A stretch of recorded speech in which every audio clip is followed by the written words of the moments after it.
ભગવત પ્રસાદનો મહિમા. શ્રી ભક્તમાલ.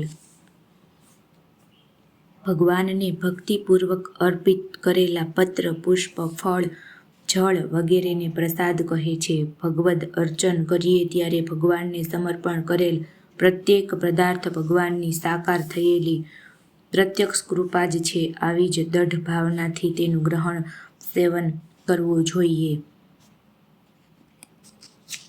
કેમ કે ભગવદ પ્રસાદ સ્વયં ભગવદ રૂપ જ હોય છે.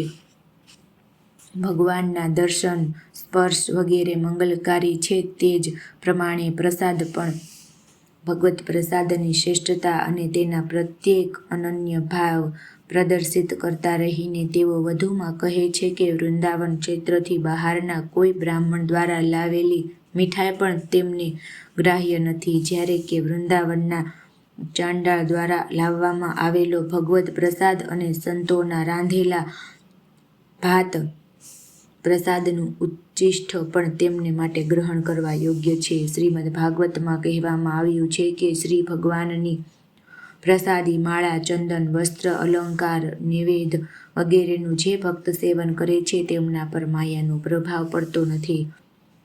એ જ પ્રમાણે ભગવત પ્રસાદના મહિમાનું વર્ણન કરીને પદ્મ પુરાણમાં કહેવાયું છે કે ભગવાનની સામે નિવેદિત તુલસી મિશ્રિત અને વિશેષ રૂપે ચરણામૃતથી ભીંજાયેલું નૈવેદ્ય અન્નને જે નિત્ય ખાય છે તે કરોડો યજ્ઞોના પુણ્યને પ્રાપ્ત કરે છે.